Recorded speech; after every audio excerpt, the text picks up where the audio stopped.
Good morning and welcome to our live talk program. This is Lloyd Grubb here, your host on Revive Reform Radio, doing our live talk program covering current events on this here Thursday morning, Rise and Shine. And this morning here, we're looking at a topic, current events, just balance. We're looking at some just balances here and just talking about some things from the media, from the news. So welcome again, top of the morning to you here. Hopefully you had a blessed night rest. Are you ready to take on today? Let us pray. Our Father who art in heaven, I thank you for the blessings of your word. I thank you for the blessings, your Lord of life, for liberty, for the strength of mind. May that you may bless us, dear Lord, that we might be like thee in all that we do for Christ's sake. Amen. So welcome again. Hopefully your week is going well thus far. And this morning here, I want to share two articles and talk about some general things that are going on that might not necessarily need for me to share some articles. And what I'm looking at here is this idea of just balance. And I'll read a text for you first, and then I'll go into two articles and then talk about some things that's going on. So in Proverbs 11 verse 1, it says, "A false balance is abomination to the Lord, but a just weight is his delight." So a false balance is an abomination to the Lord, but a just weight is his delight. You know, part of the problem with a false balance is a betrayal of trust. It's a betrayal of what a person stands for. You think a person is selling you a product, and when they sell you the product, you realize that they basically shorted you. So if the product was supposed to be 12 ounce and they sell you a product for 8 ounces, they robbed you 4 ounces and they're making away with a profit. So Lord said it's an abomination because as I see it here, it's a betrayal of trust. You trust the person, the vendor, that they're going to do the right thing, and they do not.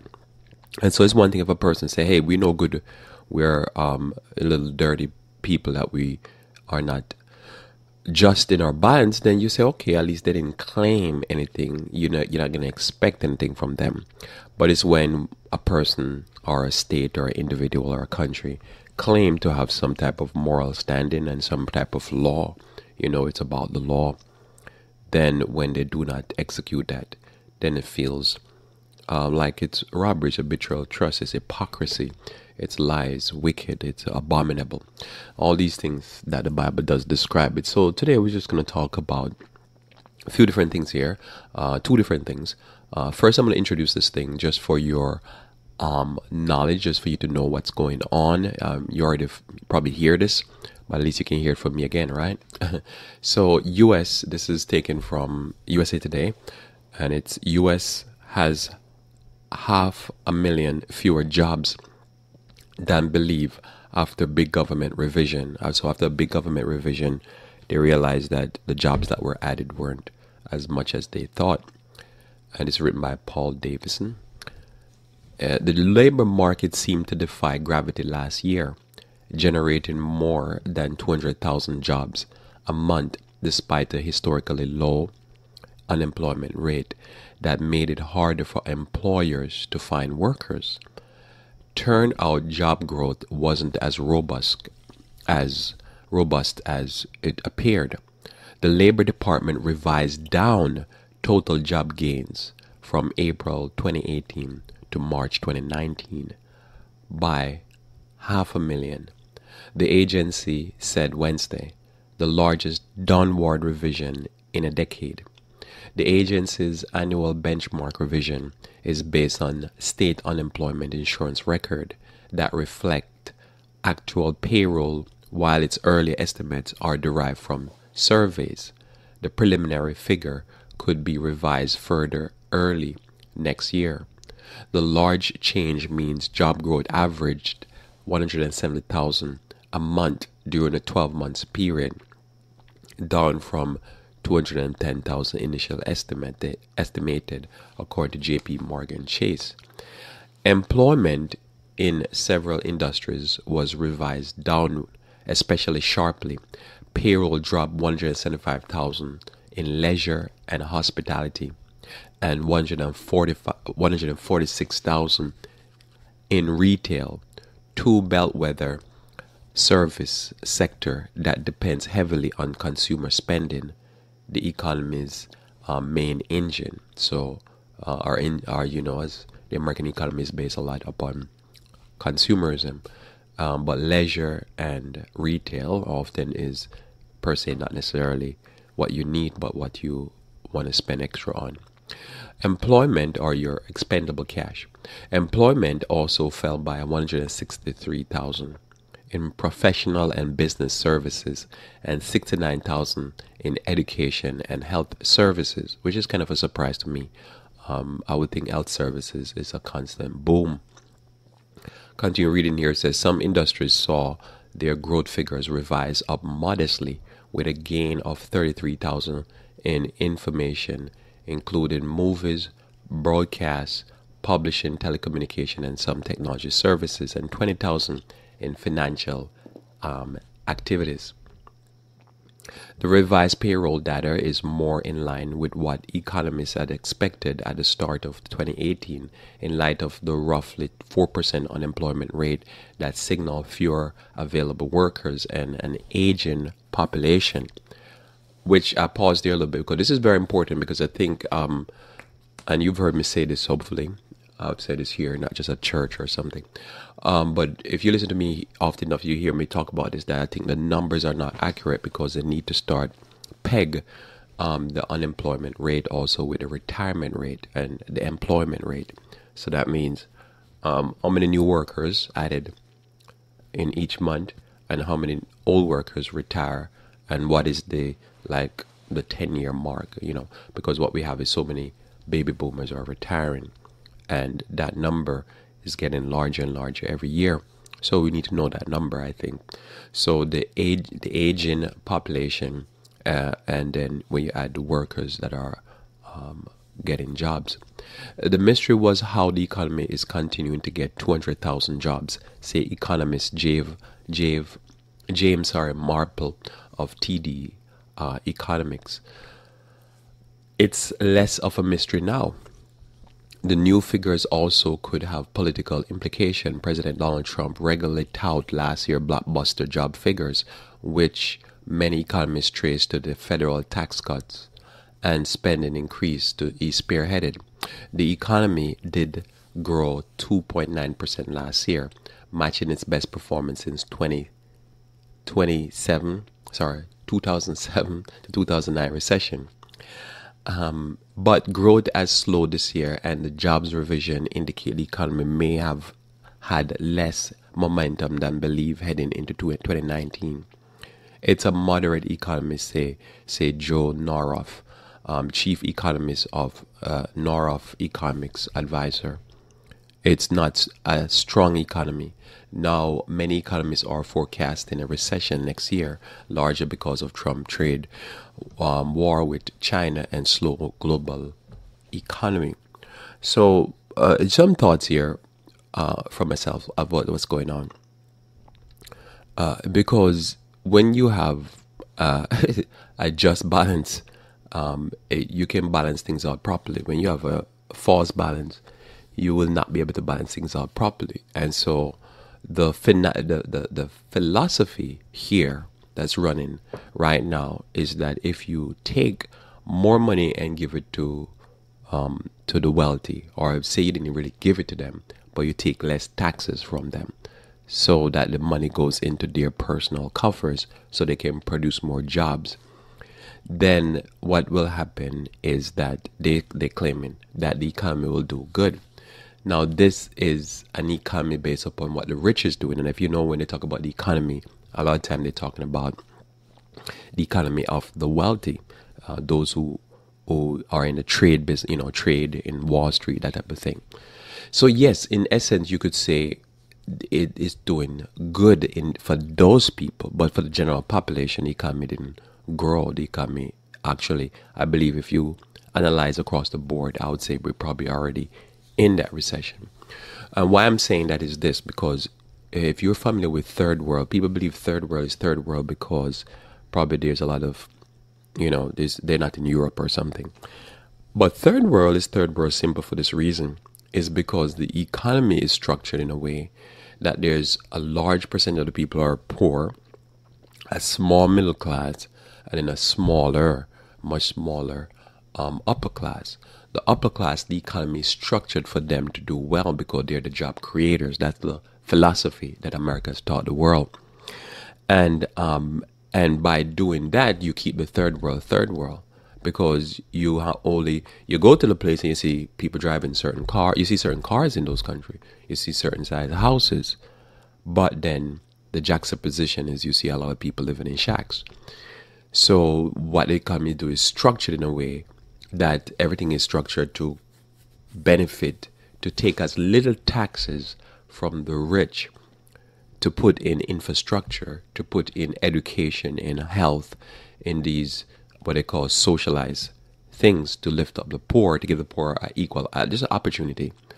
And you're structured in a way that everything is they pay as little as possible. They get free trade deals. They get free no tax for like 10 years, so they can do their business without being taxed. All these incentives, because they're going to employ the poor people. That's the philosophy that the free trade agreements are based upon, that America goes and sign up the world over. So it's great for the rich, but for the poor it doesn't work. So when we look at this economy, we can say, yes, the economy is doing good based upon tax break for the rich, the incentives for the rich to get into poor neighborhoods that were oppressed and they lost their jobs, and get in there and buy property and invest for cheap. That's the whole idea. That's the basis of it, to concentrate the wealth into the rich people and so they can employ the poor beggars. So when you look at that, somebody could say, well, yeah, so the economy is doing great. It's roaring. For who? Roaring for people who have a lot of money. So it is taking a false balance and measuring something and saying it's doing good. So I read this article to you because you say, well, why am I reading this article? Because someone like myself is saying it's all false. It is not based upon anything real.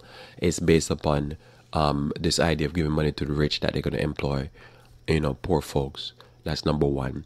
Number two is based upon the idea that we're going to make a certain sector, which is basically my understanding of it, is white people great again. It's not going to work because now this is my point here. Hopefully you didn't click the button here to leave me. I have not heard a policy that has been put in place by President Donald Trump that would make anybody do better. Now, if you have heard one, I'd like to hear it, because I've not heard a single iota of a policy that I could say, wow, that's a forward-thinking policy that will put more money in the pocket of those, of everybody across the board. Because remember, the economy is based upon consumerism. So the consumers are not just rich people. Consumers in a large degree are the middle class especially. So what makes me America different from, say, India or Jamaica or any of these countries is simply that you have a large middle class, a smaller poor, and even smaller rich. The middle class is the driving factor, the engine within the country.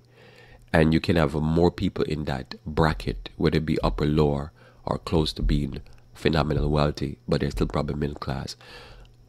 Then you have in most countries inverted. You have this massive people who are sitting there, and their capacity to be able to do upward mobilization is limited because the system is structured to not give them opportunity. And how you give them opportunity? By making it as far as possible, making it that they can get an education and they can move forward in a trade or something so they can earn a decent living.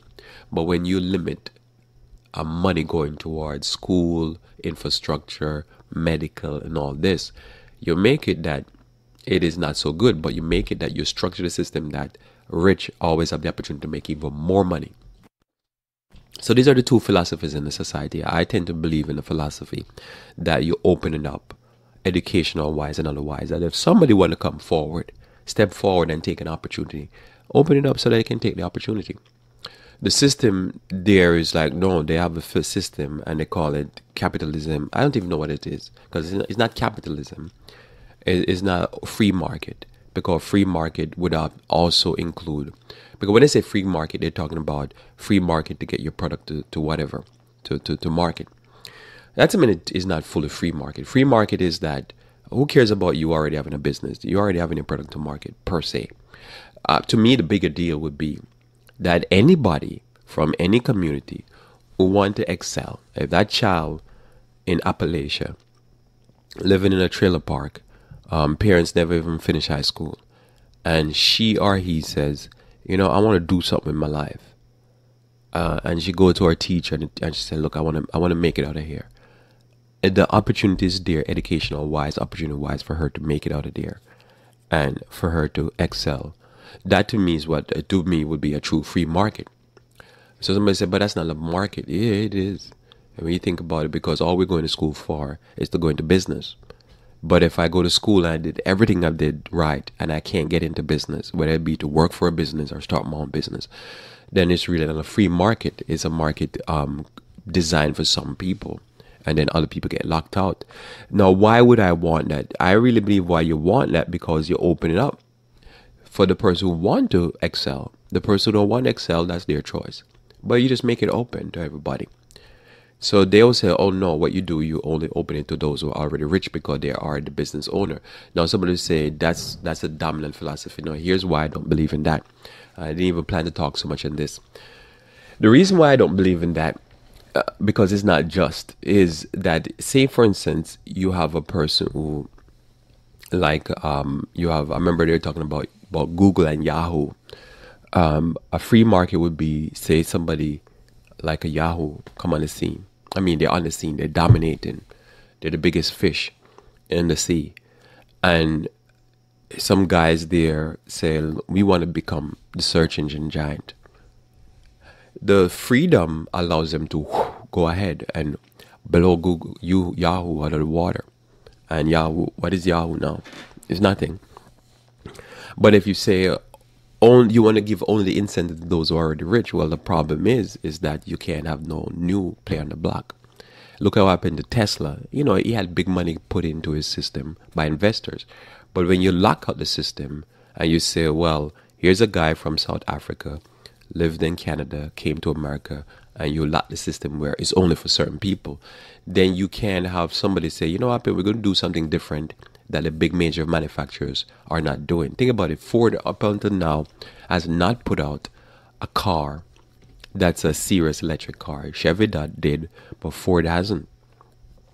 So, and then Ford is awash in debt.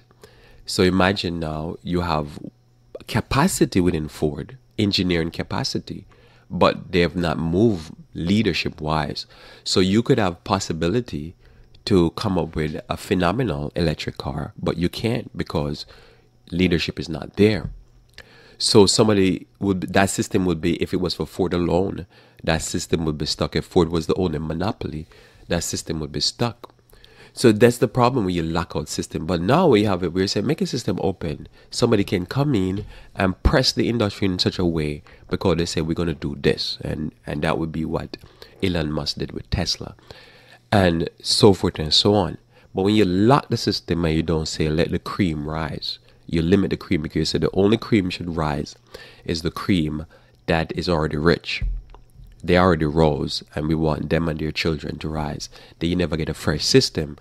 By doing this now, what I believe, and I'm a firm believer in this, is that you would create the dark ages and you will go back to Europe, back to the darkness of what European system was, which was a monarchical system that only the elite that is connected with the palace and their kids, only they could rise.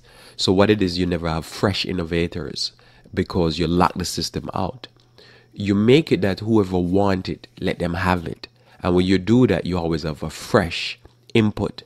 But when you lock it out and say, well, just imagine if you say, no black people can rise.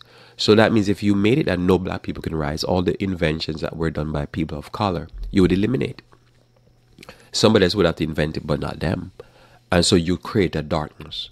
If you say, don't come around here with your philosophy. What if the person that was going to come with the philosophy was going to be a person like Martin Luther King Jr.? Then you eliminate that possibility. Then the country never rise. The country always stuck in darkness. So I think that's where the problem is. And think about it. When you look at third world nation, and one of them just do a program just on that, and talk more. Probably I'll need to do a whole week. When you look at the third world nation, they're going to be third world because there's so much untapped capacity and opportunities and people who can rise to the top.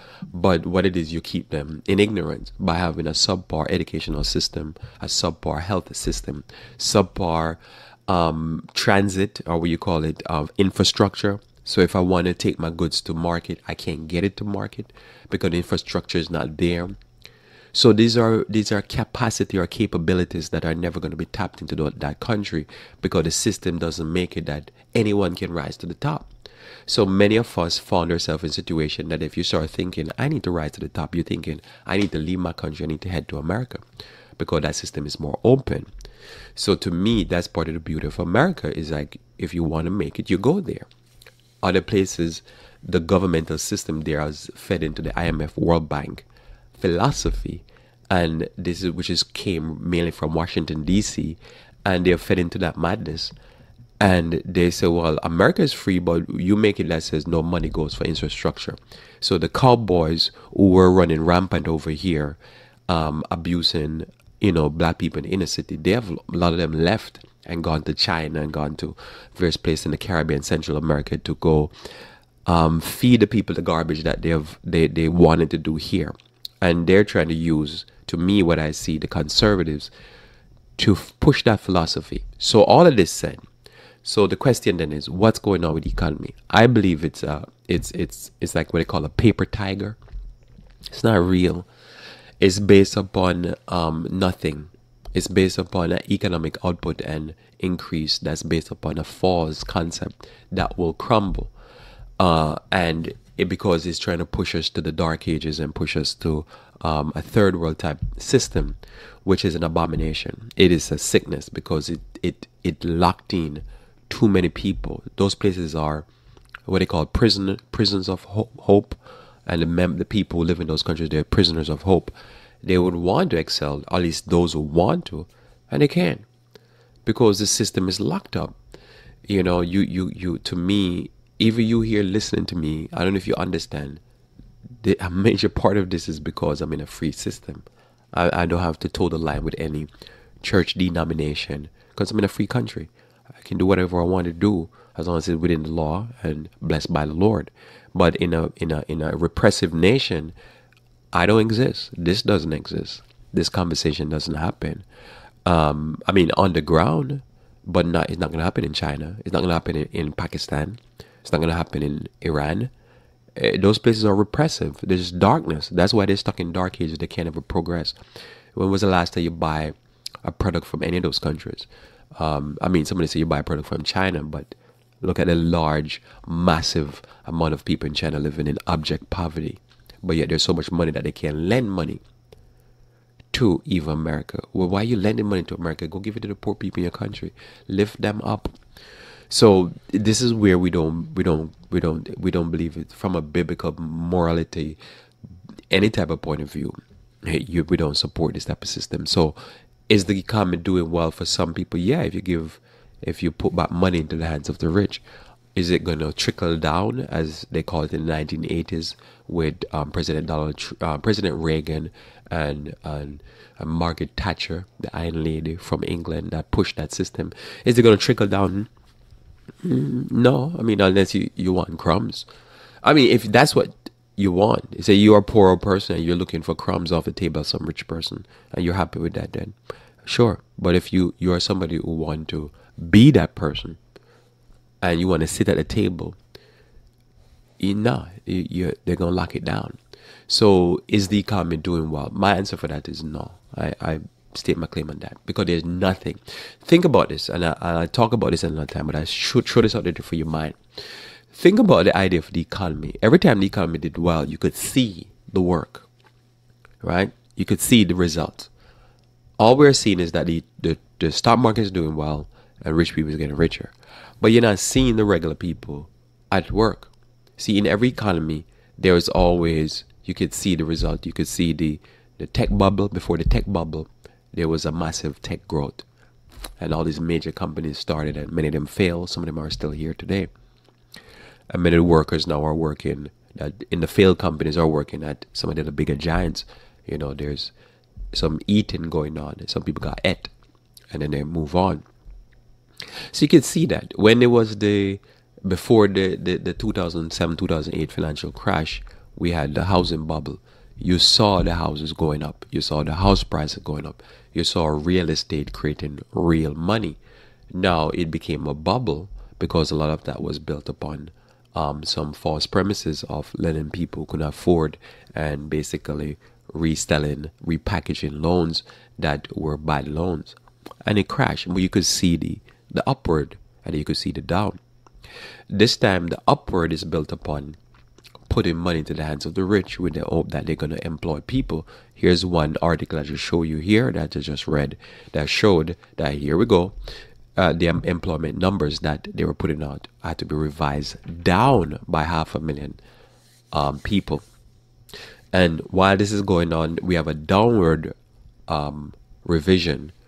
The retirement rate is going up because more and more baby boomers are hitting those ages where they can't stay in the workforce. So the output is going to go down. And while it's going down, as the article said, we're having a trade war. So there's less products coming in and there's less money for people to buy the products.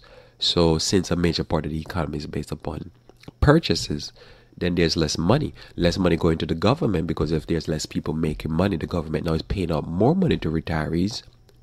And then the government is taking in less money, which you saw the numbers. I think I covered this year before, where starting January, I think it is, the amount of receipt coming in to IRS has dropped. So less money coming to the government. Then if you're buying less products, that's less use tax coming into the government. You know, here in New Jersey, we pay about 7%.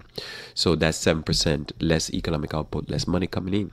That doesn't bode well, because most of that money goes to education, health, infrastructure, so forth and so on. So this is the reality. And you can see this even more closer, because we could talk about the third world and the first world. And you could just really analyze the numbers between, say, the Northwest, the West, the Northwest, Northeast, and the West part of America. And you analyze those numbers, and then you look at what's happening in the Midwest down South, and you can see real quickly that the Midwest down South, because they have the philosophy of their parents, which was slave trade and all that. Slavery was basically almost nothing goes to the slaves, and everything goes to the slave owners. What had happened in slavery, the slave owners, as a matter of fact, I should say it this way, there was more millionaire, if I'm getting this right. Okay, it's one or the other. It's either Louisiana or Mississippi, but I'm gonna use Mississippi. But you can look this up. You see, this is rock solid information. In Mississippi, there was more millionaire than in New York State. In the time of slavery, there was more millionaire down south than it was up north, because you had a skewed system. You had a system that was 100% geared towards money into the hands of concentrating wealth into the hands of the rich. So you had workers. So see, you have somebody in the Northeast, and he had 50 workers, and you had somebody in the South had 50 slaves. After 10 years, who's going to be richer? Who's going to go faster to become a millionaire? It's going to be the person who has the slaves. So concentrating wealth into the hand of the rich, it might sound good on paper and might sound good for sound bites, but it's not good for everybody. Now, what's going to be the worst state? It's going to be the state with the slaves. It's all the debauchery and the rape and the theft and the betrayal of trust for the wives of the slave owners. He's just sleeping with all the slaves and raping them. All that stuff is just, you might have more money, but it's a more depression. Who's going to be happier? The person who has his workers are happy, and he's paying his workers a fair wage if he's doing that. But he's not going to be as rich. So it might sound on the surface, oh yeah, put more money into the hands of the owners. No, if the person share the wealth and he still get rich, but the workers, they can pay, they can have a decent life, say a middle class life, so a living wage, and they can live decent, have some honor. The person who is living by that way, they're doing better. Their value is not just in the money they have. It's the social, it's the moral, it's the spiritual. They're better. Forward now, right now, you can go online and I think it's called 24 24/7 Wall Street. They had a piece where they were showing the counties that were hit the hardest and having the worst problem right now when it comes on to economics. And the counties that were hit harder, there's like probably about 3 or so in the top 50 from California, and I think two counties from Washington State, and probably one from Florida. I think all of the counties that are devastated still are primarily Mississippi, Alabama, Georgia, Kentucky, West Virginia. And you think about it, that's the philosophy right there. That's the free trade philosophy state. That's the, state that nothing to the workers, everything to the owners. Those are the true states that still carried over their parents' philosophy of as little to the workers and as much to the employers or the owners. And you look at it, those are the poorer states and those are the reddest states. Those are states that vote the most against their we call it the population, both black and white, vote against their best interest for the most part. Even when they support Democrats, because I'm going to say, are you pro-Democrat? No, because you look at what they do. They still have the same crazy philosophy. If you look back in history, they were not much better. They, with the Democrats, they're just basically against the poor in a different way. It's just they're more congenial, I guess. At least they smile with you as they pick your pocket. So when you look at this, you can see the philosophy is the problem. This is the just balance. Because somebody said, what is the balance you're using here this morning? I'm telling you, that's the balance. When you understand this balance, you can start weighing things in it. And you start to see, forget about free market, capitalism, all that stuff, democracy, people thinking they have a vote. What's driving this is the philosophy. If the philosophy says, let's put all the money into the hands of the rich because they're going to employ people, then that's a flawed philosophy, because it depends what they're paying me. If you're paying me and I'm just at $5,000 above poverty, the poverty line, well, I'm being paid, I have a job, but what is that? And it's not that I believe that a person should get paid like a doctor per se and they're doing a janitorial job. I think the skill level and level of pressure, the being on call, all that type of stuff, the amount of hours being worked, is just two different type of jobs. But I believe that you pay somebody a decent wage so they can go home and they can have some dignity. It's a dignified wage. Whatever that is, depending on the scale level. And the skill level, you'll be fair. And you'll find that the economy will roar in a true way because you can see the money and the consumerism will roar. But as I say, I've not heard a policy that will put people, I haven't heard anything forward thinking. The solar industry, the more innovations in every industry, in the energy industry across the board, whether it be natural gas, crude oil, solar, wind. Give me some innovation in the car industry. You think about it, as I say, Ford has not put out anything of excitement in a long time. When was the last time you see something that Ford put out and you're like, whoa? At least you saw it recently where Chevy put out a car, and the car that Chevy put out was forward thinking, the C8, the new Corvette. And you're thinking that thing look like it's going to be a winner. As long as it can stay on the road and don't break down, I think it's going to be massive. And you can say that's forward thinking. That to me is what's excitement, because that's jobs. When that car hit the market, there's going to be more people employed fixing it, but also building that car. And that's what you say, okay, I can see that policy, and that policy is going to put people to labor. Give me something. Give me a small business policy that give opportunity for people to start a small business. And that to me is the economic driver, because some of those businesses, most of those businesses will fail, but some of them will be the next big whatever in whatever industry. So you open up the market. But when you say, it's a free market, yeah, for those who have the money already. That's not a free market. A free market is that, man, make it open and possible and fair.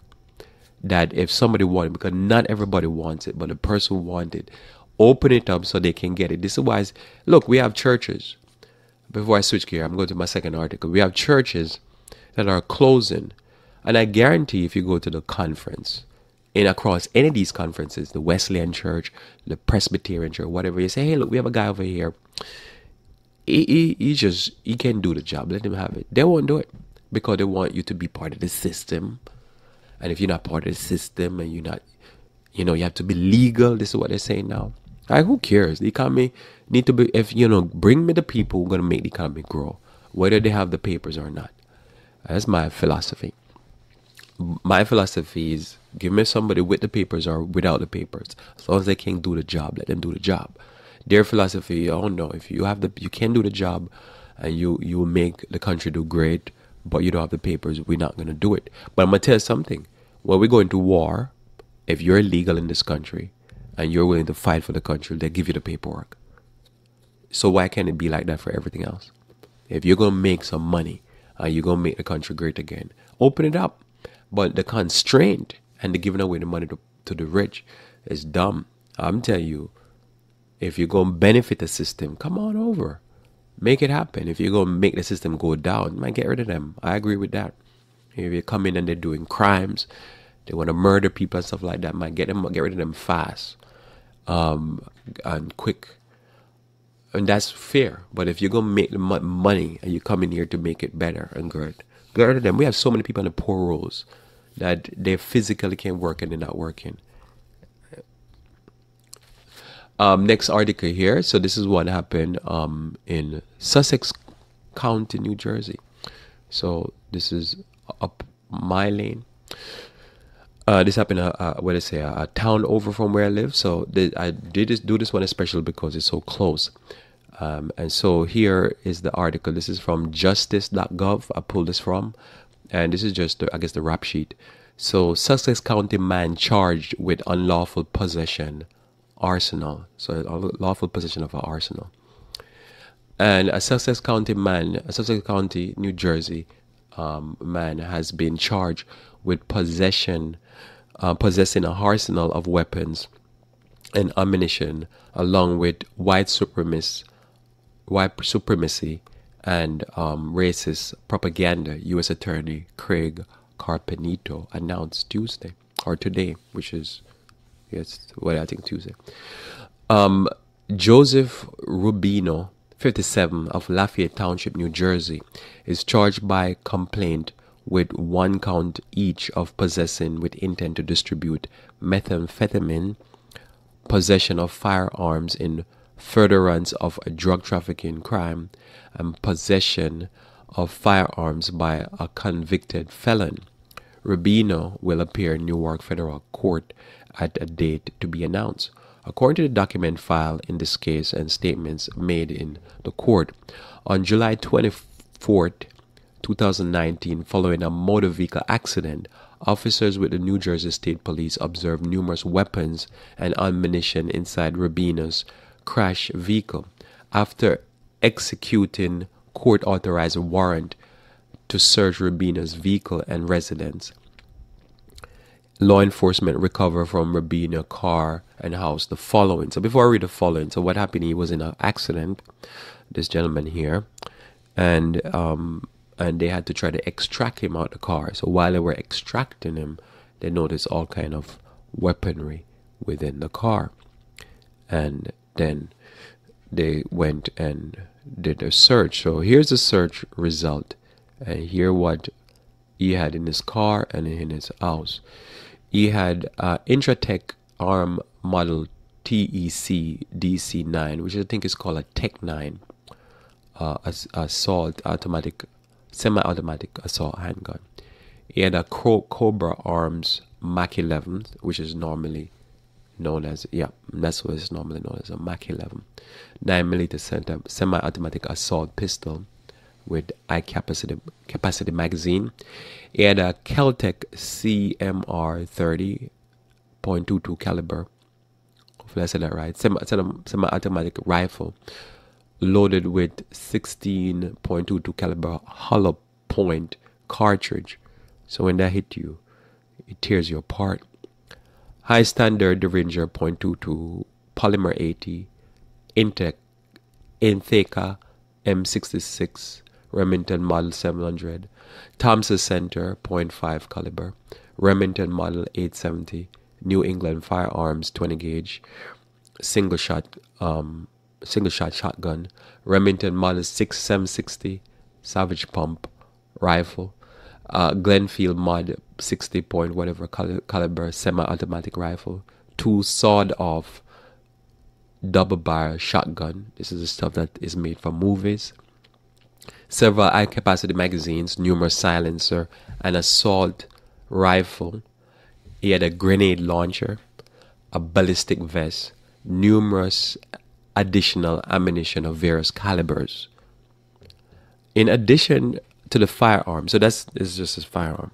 So in addition to the firearms and ammunition, law enforcement recovered approximately 70 grams of methamphetamine, 7 kilos of marijuana. So that's quite a few marijuana he has there. And 7 kilos would be like 14 pounds of herbs. That's a lot of herbs. And 200 marijuana vape cartridge from Rabina's house. Rabina was also in possession of a box containing clothing and bumper stickers with SS Bolt, which is common,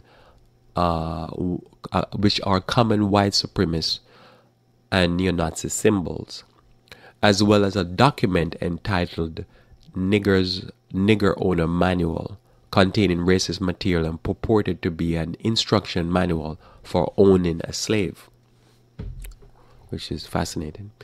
U.S. Attorney Carpenito credited members of the New Jersey State Police under the direction of Colonel Patrick Callahan.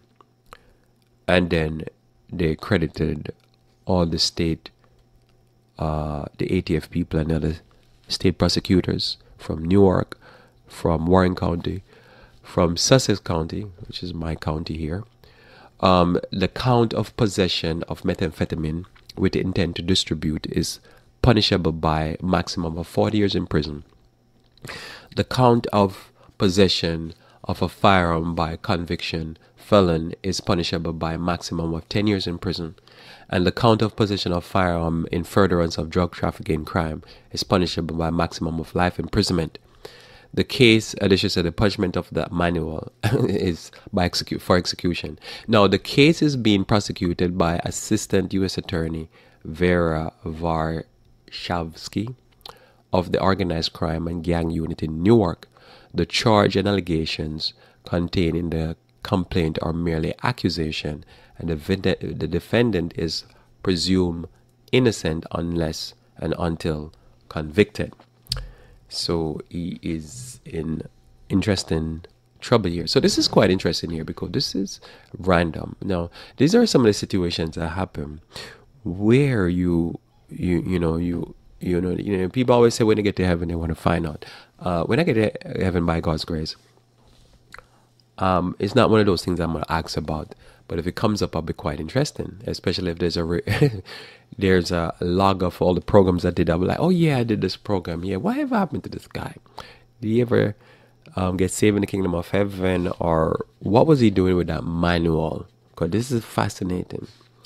Or what is it the Lord that tripped him up and make him have that accident and they find him before he could do something crazy, because he's selling drugs and doing all that, but then he has all that propaganda and everything like that. Like you're wondering, what was he planning to do? Like, who is his enemy? Now, this you're talking about that just balance here, because when I look at this, and there's some of the cases, and I refer them to, hold my thought there, and I refer this. There's a video that was shown where this young boy, I think it was last week, I posted on some video game site that he want to kill a few people, I think in school. He want to kill about 7 people in school. That's what it is. He said posted that he want to kill 7 people in school, and he gonna take his father, whatever gun, I can't remember what gun his father has, and he want to do about 7. Right? So he posted that he's 15 years old. So they came to collect him. And what's interesting in the video, I was going to play it, but because you have to see it, it's on NBC News. You can just go search for it. So there's a video of this 15-year-old who posted that he wanted to kill some people in school, and they arrested him. But the interesting part about it is that his mom is saying to the police that he's not one of those crazy kids. He's just a 15-year-old little boy, and he's not like one of those crazy kids. He's just a little boy, which is true. He's a little boy. 15-year-old, you're young. But because of all these shootings, the police now is forced to take these things more serious, because it's this laxness. And for years I've believed and said that they're too lax with it, that they're not taking it serious because of the statement like what the mother makes. Oh, he's a little boy, he ain't gonna shoot nobody, he's not like one of these crazy kids out there. And then everything you see when the shooting happened, the family like, we're shocked. And I'm like, yeah, that's it. That's reality. It's shocking. The kid, for the most part, wasn't going around to the parents thinking, I want to kill everybody at my school. So when this normally happens, is at that point, they're like, he's not one of the crazy kids. So I find that interesting, but I find even more interesting that now it seems, hopefully, this is a trend that's going to continue, that the police will start taking credible. I'm not talking about going around on people who say something crazy as probably they're joking.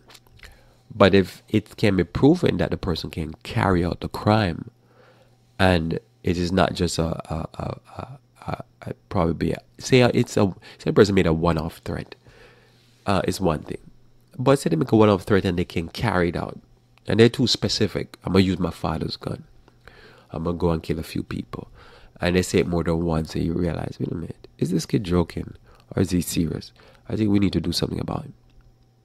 We need to put something on record. At least this time the police made a move, because how many times you see this shooting happen, and two things happen. One, the shooting happened, and you realize the police could have prevented it, but they probably went and, oh, this cute little innocent boy over here, he couldn't hurt a fly. And then he goes and hurt more than a fly. Or after the young man is arrested, the police don't treat him like how they would treat one of the boys in the hood. Because they'll say, well, at least he put his hand up. But I've seen videos where, man, I've seen them put their hand up and the police is coming down knee first. Whack. And then treat them for the rest of the time as if they're criminals. But I think they've been too congenial or too nice. They are treating them like they're some beauty queens when they arrest them, and taking them to Burger King and treating them like they're probably some heroes. So if you're one of those cute little boys and you see that you can go and wipe out a whole bunch of people and the police is going to powder you and baby you and spray you down with some nice cologne, then you can believe, what's the big deal? I'm all right. I can't even live and they're going to treat me nice. So now, in the last 2 weeks, there have been how many arrests of young men across the states who are putting out these type of threats, and they found that the threat can be credible. One of them, I think last week, he was found with 10,000 rounds of ammunition, multiple guns, and he's 18-year-old. What? Why am I in my house and my 18-year-old? Because I don't think he became 18 and then buy them all of a sudden. But why am I 18-year-old with all this AR-15 and all these different guns and all 10,000 ammunition? Why would I see that in my house and thinking, no, my cute little boy, he likes tools. He just likes tools. And there's nothing wrong. And I'm not like, I better check what this little crazy is doing. Just to tell you the mindset, and this is where I think that mindset is, oh no, they're innocent, they're not sinners. See, I believe all human beings are sinners. Some groups might gravitate to one sin and another group gravitate to other sin, but we're all sinners. And it doesn't mean one is better than the other. It just means we gravitate. And why they're not taking that sin serious, but they focus over here on somebody selling some loose cigarettes on the side of the street that need to be murdered. But then the person over here was telling, I want to blow everybody away in school. Oh no, we can't arrest him for that. We can't investigate to see if the threat is credible. And it goes and blow away people in school, and then you find out that there was information sent to the police, and then they act on it because why? They have a false balance. That's my premise. They don't have a just balance. So we have, whether we're looking at whatever, we can't get so caught up within all this type of stuff. We have to just say, as the Bible says, you can't spare nobody. The person is rich, person poor, you just have to look at the philosophy, the behavior, and you judge based on that. But when you start saying, oh no, if they belong to this group or if they have this age, I'm sure you went to school and you went to school with monsters. I guess some of you didn't, but I did. So I don't know what they're talking about. They're crazy, and most crazy kids hide it from their parents, especially the real good one. The parents would never know that they were bad seed. They'll never would imagine the things they were doing. And then some kids, they're not bad seed per se, but they're doing it with the bad seeds, and they don't make the parents know. So the parents always think, oh, my boy never hurt a fly. And I'm like, yeah. But you as a friend thinking, what a joke. This kid here is out of control. But but their parents don't know. Parents are deceived. So the police shouldn't be deceived. And as a parents, you shouldn't be deceived. You should know it's kids. Unless they give their life to Jesus and they're showing very clear signs that they're converted, you should always be questioning. So when you look at it, this is what's been going on. So if you go online, you'll see what I'm talking about. Go on the media. You see that there have been quite a few cases where they're just going, and when they go into the shock, which is not shock to me, is that the threat is not vain. They're stockpiling weapons. They're stockpiling body armor. They're stockpiling bullets, and they're making the threat is real. And so much of that was there before, but I believe they were toying with these kids. And they say, oh, it's lone wolves, we can't catch them. They're online making the threat. We mean you can't catch them. So back to this now. So I'm going to go back to this to finish the thought about the just balance and just scale. Notice here, like if you go online and you put in the Mac 10, you just put in Intratec ARM model TEC DC9 and go to a YouTube video. You go to a YouTube video. This gun here, if I'm getting it right, the Intratec Tech 9, was the gun used by Dylan Klebold in the shooting in Columbine, right? So it's a cheaper gun that is a semi-automatic, and basically it will release as much bullet as your fingers can squeeze it. And they say, you probably could get, you're going to run out the clip. You're going to have to reload the clip, or if you have a really long clip. But you could get probably in a minute up to 60 bullets or so, or less. I think less, but somewhere there. So that means in 1 minute, 60 seconds, you could release how many bullets. And if you go online, you watch some video, you see how that thing fires as fast as the person can pull the thing. You can really do some real damage. No, you can do phenomenal damage, crazy damage with this Tech 9. And this is what they did in the Columbine shooting. So this is after that they banned that gun. So you look at this and you see Johnny with this gun. And you'll be like, what is Johnny going to do with this gun? Oh, somebody says it's a free speech. Yeah, that's the other thing too. And for years I've been seeing this, right? That when you look at the concept of these young men, their concept of freedom of speech in their mind is that I can say that I can get away with it. Freedom, like the young man 2 weeks ago, a week ago, that he went to Walmart with a bulletproof vest and gun, and he said he was testing out his freedom of speech. They really believe this. I think their parents not familiar with this. They don't understand how far these young men take the concept of freedom of speech. Freedom of speech and freedom of, whatever to ask them, is that they can walk into a place with a gun and that's their liberty. They have a weird warped idea of freedom, period.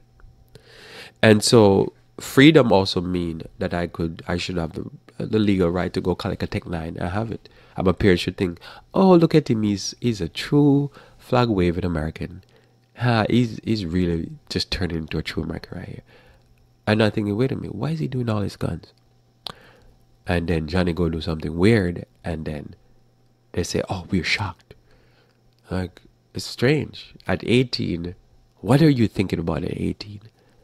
You're thinking about collecting a whole bunch of guns and going online and writing things about you're going to wipe out your school. That's kind of strange. To me, that seems strange. At 18. 18, you're supposed to be more interested in other things, not that. But they're getting the kicks from off that. So that's the culture. Whether I agree with it, I don't agree with it. But I'm not used to it. I'm used to, go play some sports and go look where the females are at and blah blah. That's the excitement. They're like, we're the guns and we want to get 10,000 rounds think they have more bullets and guns in the garage. So look at this guy here. This guy have with military stuff. If you look at this, the scope, the grenade launcher. I don't know what he was going to do that in Lafayette. I hope all of you are familiar with Lafayette, New Jersey. You can imagine what in that area in Lafayette he was going to do. I guess he was going to shoot at some of his neighbors and the trees. He probably have more military. He has more gun stuff in this little cache here than you and I probably have in our garages. This is a lot of equipment he has here. I don't know what he was gonna shoot off all of that by himself. So this is the type of freedom. This is what freedom does. It's beautiful. I believe in it. Plus he has all his drugs and all that. It must be a high time.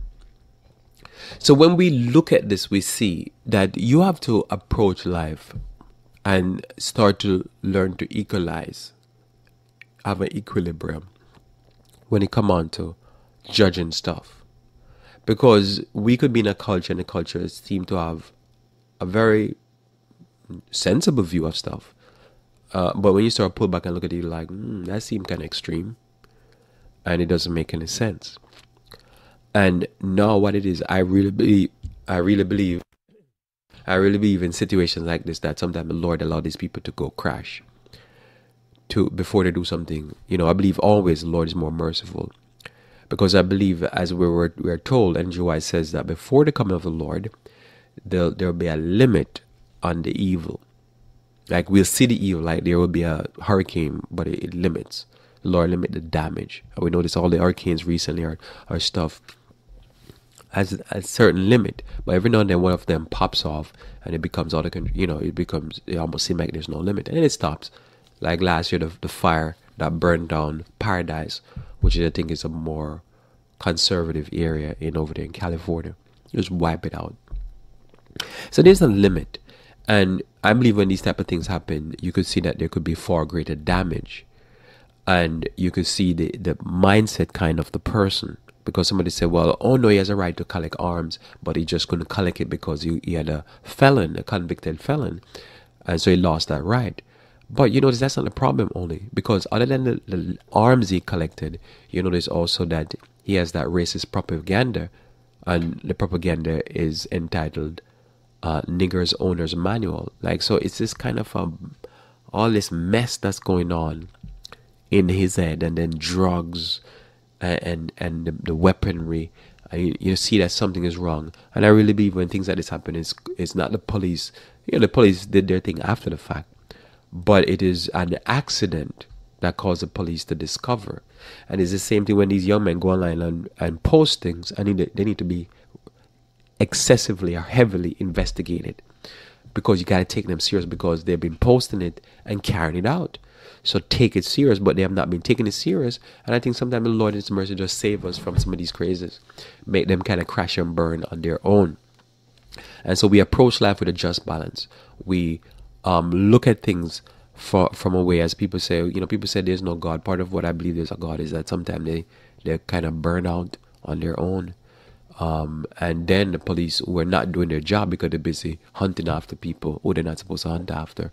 And these people who are murdering little kids, raping these little babies, these little young girls, and murdering them, they're not investigating them. When was the last time you hear about one of these guys that are making all these young girls disappear, being arrested and whatever? You rarely hear about that, because they're busy hunting after other people, and those people are getting away with murder, literally. And these guys doing all this type of stuff. The less investigation it should be going on some people, more should be going on others. So that's why I think these things happen. So notice now, when they start investigating and enforcing them, you start arresting them wholesale. And then you start to see that we all sinners, and everybody need to be fairly investigated. That would be a free economy, free market, and need to be brought to trial for the crimes they do across the board. And then you will prevent some of these mass murders. But I think they've been too lax, and they're making these people prepare and get away with mass murders, because they know, what mommy say, I'm a cute little boy, I ain't gonna do nobody no harm. And then they prepare right in the parents' face, and then the parents are shocked, and then the community suffer. And I'm thinking, it's the police fault, it's the politician's fault, it's the community fault, because they have this false idea that only certain people do crimes, and they don't investigate their own community and their own people, and they let them get out of hand. We're developing monsters amongst us. So that's it. Just balance, just scale. Be always fair in your dealings with all men. All men are sinners. All men are in need of grace. And all men can be blessed if they will follow the Lord. Let us pray. Our Father who art in heaven, we thank thee again for the blessings of your word, your constant truth that comes to us, that teach us, dear Lord, to be like thee, to always never be preferential, unfairly to others, that we might be fair and just in all that we do. Bless us, we pray, as we go through the rest of the day. For this is my prayer in Jesus' name. Amen. Thanks for being with me here on Revive Reform Radio. Looking forward to talking to you again live tomorrow morning, where we should talk about wisdom for living. Until then, I pray that you may continue to walk with the King.